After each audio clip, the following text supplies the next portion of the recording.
Hello, salut à tous, bienvenue sur ma chaîne. J'espère que vous allez bien de mon côté. Je me porte très bien par la grâce de Dieu.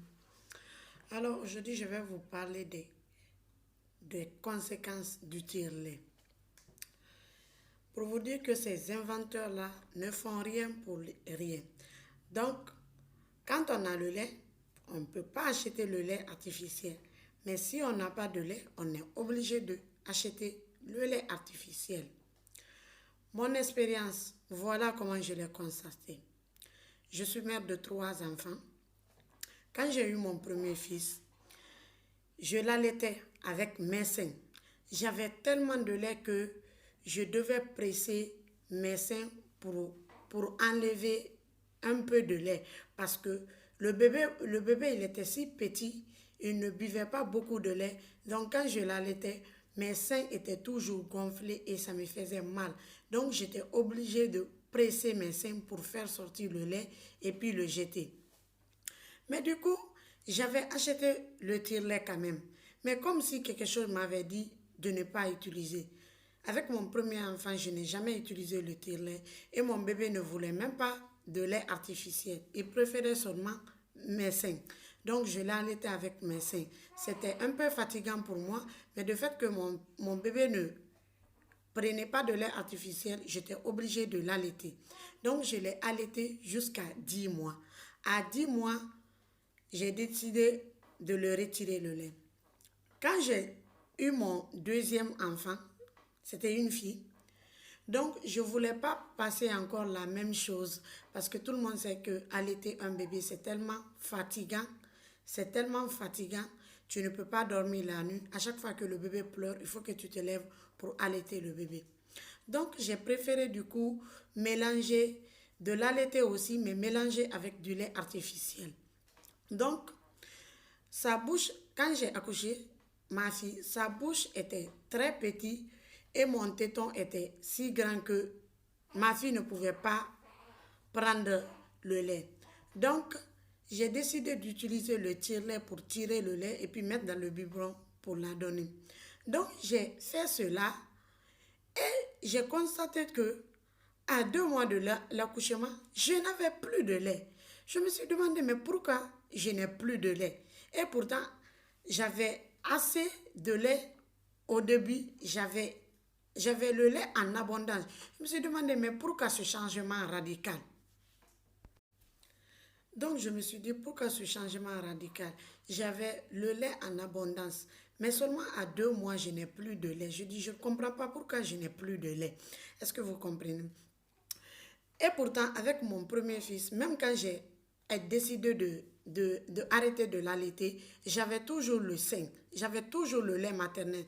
J'étais obligée d'aller voir mon docteur pour me prescrire un médicament pour que le reste du lait qui est resté dans mes seins, pour que ça puisse cesser, parce que j'avais toujours le lait.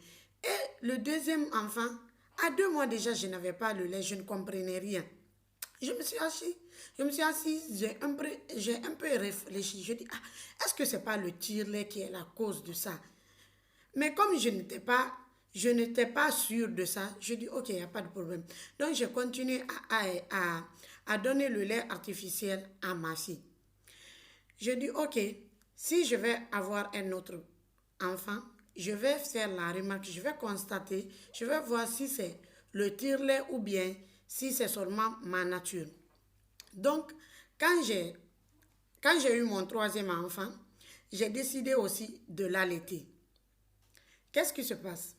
J'étais à l'hôpital. Cette fois-ci encore, j'avais plein de lait parce que moi, j'ai toujours eu le lait. J'ai toujours eu plein de lait. Donc, quand j'ai accouché, j'étais déjà à l'hôpital. Je voulais bien, avec volonté, allaiter mon bébé. Mais c'était le même cas encore. La bouche du bébé était si petite et le téton était grand. Donc, mais toujours, j'ai insisté à ce que le bébé tienne le lait. Mais on avait essayé le premier jour que j'ai accouché, le bébé ne tenait pas le lait. Le deuxième jour aussi, mon bébé, il avait tellement fait que j'étais obligée à faire recours au lait artificiel. Donc, moi, je voulais forcément que le bébé, il prenait mes seins. Donc, ils m'ont envoyé le tire-lait à l'hôpital. Je dis, je ne veux pas utiliser. La dame me dit, non, il faut utiliser parce que si tu n'utilises pas, tu commences à avoir des maux des douleurs au sein et le bébé ne peut pas tenir. J'ai dit, ok, je vais l'utiliser seulement ici, à l'hôpital. Donc, j'ai utilisé le tire-lait et puis j'ai donné le lait là à mon fils. Quand je me suis retournée à la maison chez moi, j'ai essayé toujours d'allaiter mon fils, mais le bébé, il ne pouvait pas tenir le lait. Mon tété était plus grand, il ne pouvait pas tenir.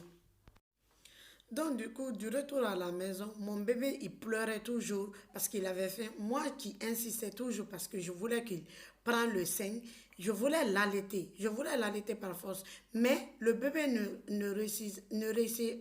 ne pouvait toujours pas tenir le lait parce que mon téton était plus grand. Donc, quand la pédiatre est venue à la maison me voir, on a essayé encore ensemble. Elle m'a demandé, ah, pourquoi tu n'allaites pas? Je dis, non, ce n'est pas de ma faute. Je dis, c'est le bébé qui ne veut pas tenir le lait. Je ne voulais pas toujours utiliser le tire-lait.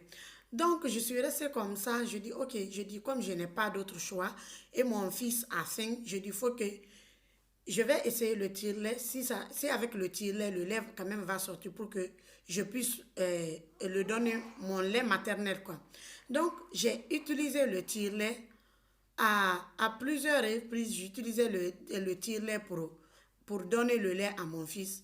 Après une semaine, le bébé a essayé de prendre, j'ai encore forcé, le bébé a pris maintenant le sein. Il a pris maintenant le téton. Donc, je continuais à l'allaiter. Et après, à un mois et demi de la naissance, je voyais encore que je n'avais plus de lait. Donc, c'est au troisième enfant que j'ai constaté que c'est le tire-lait qui absorbe le lait. Moi, personnellement, c'est ce que j'ai constaté. Ça m'a arrivé et je pense que c'est arrivé à d'autres femmes.